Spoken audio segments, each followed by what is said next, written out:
जनकपुर जेसिसले मिति पुस 4 गतेदेखि 7 गते जनकपुर धामको यो तृतीय गाछी भन्ने स्थानमा भइरहेको सम्पूर्णलाई जानकारी गराउन चाहन्छु। त्यसैसाथ जनकपुर जेसिसले विगतमा पनि 4वटा सभ्य र भव्य सफलतापूर्वक महाधिवेशन गरिसकेका छन् र यस नेपालमा पहिलो पटक 5 चोटि महाधिवेशन गर्ने शाखा जनकपुर जेसिस नै हो। यो जनकपुर जेसिसको स्थापना कालदेखि अहिलेको 50औं वर्षको स्वर्णिम अवसरमा यस वर्ष पनि हामी हर्ष उल्लासका साथ राष्ट्रिय महाधिवेशनमा सम्पूर्ण देशवासी र पूर्व मेचीदेखि महाकालीका सम्पूर्ण जेसिस मनहरूलाई यहीँबाट आमन्त्रण गर्न चाहन्छु। धन्यवाद। र अबको विशेष जानकारीको लागि म 52 राष्ट्रिय महाधिवेशनको निर्देशक जेसिस सुदीप पजियारलाई पुनः हस्तान्तरण गर्न चाहन्छु। धन्यवाद।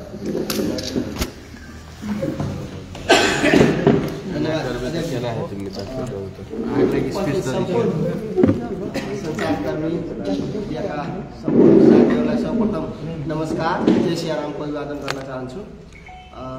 वास्तवमा नेपाल जेसिसको 52औं राष्ट्रिय महाधिवेशन जुन जनकपुर जेसिसले आतिथ्यता गरिरहेको छ, आयोजना गरिरहेको छ, त्यसको कन्भेन्सन डाइरेक्टर म जनकपुर जेसिस वर्ष 2016 का शाखा अध्यक्ष र 52औं राष्ट्रिय महाधिवेशनका महाधिवेशन निर्देशक सुधीर पजियारको तर्फबाट सबैलाई पुनः फेरि एकपल्ट जय सियारामको अभिवादन गर्न चाहन्छु।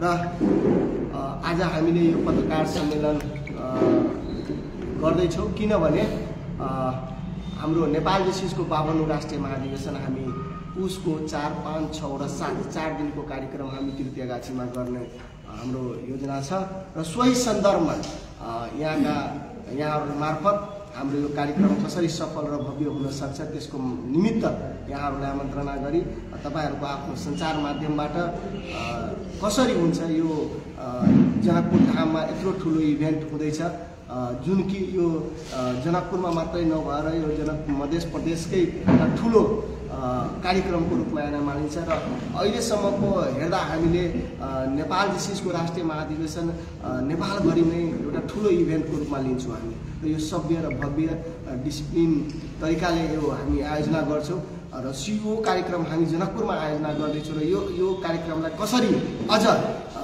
सफलतापूर्वक सम्पन्न गर्न सकिन्छ त्यस सन्दर्भमा तपाईहरु समक्ष हामीले आज पत्रकार सम्मेलन राखेका छौँ।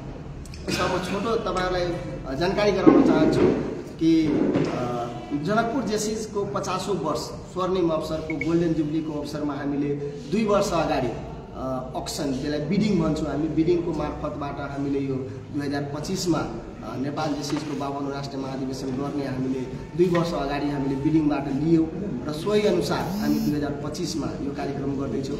नेपाल जेसिसको इतिहासमा जनकपुर जेसिस पहिलो शाखाको रूपमा छ जसले नेपाल जेसिसको 5औं पटक कन्भेन्सन गर्दैछ। यो पनि हाम्रो लागि गर्वको विषय हो।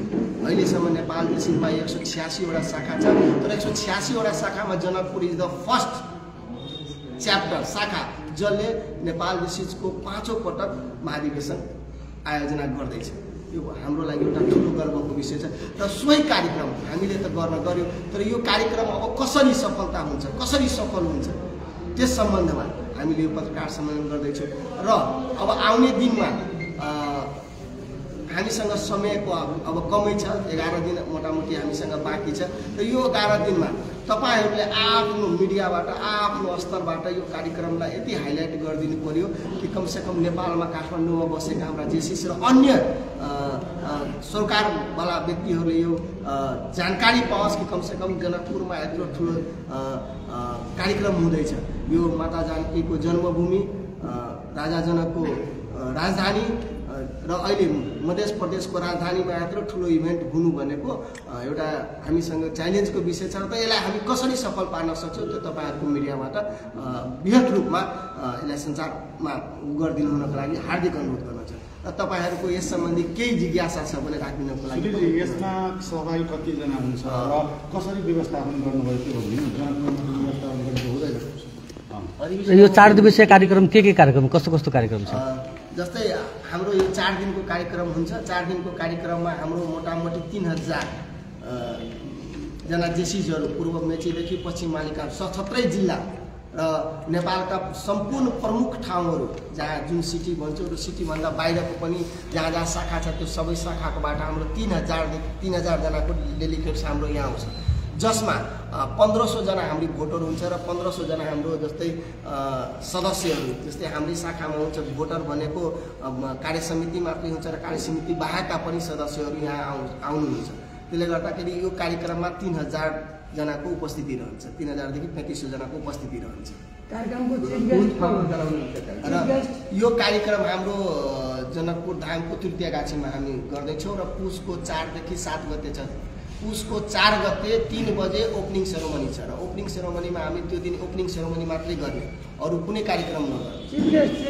र अहिले धन्यवाद दाइको अनुसार चिफ गेस्टको अहिले हाम्रो फाइनल भएको छैन, तर चिफ गेस्ट हामी आज र भोलिमा फाइनल गर्ने, किनभने अहिलेको देशको परिस्थिति र मधेसको परिस्थिति अवस्था जुन जेएनजी आन्दोलनपछि जुन एउटा देशको परिस्थिति भएको अवस्था छ, त्यसमा पनि हाम्रो मध्य प्रदेशको पनि सरकारको जुन अवस्था थियो, त्यसले गर्दाखेरि हामीले अहिले चिफ गेस्टको फाइनल गर्न सकेका छैनौँ। तर हाम्रो केन्द्रबाट या प्रदेशबाट कसलाई राख्ने भन्ने कुरा हाम्रो पुरा चलिरहेछ।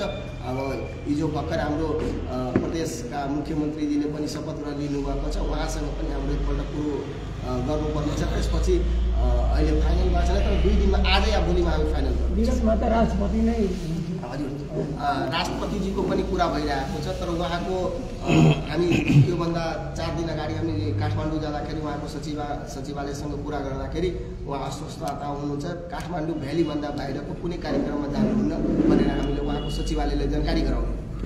त्यसपछि 4 दिनको अधिवेशनमा के हुन्छ त्यो भनिदिनु न, के कुरा हुन्छ, के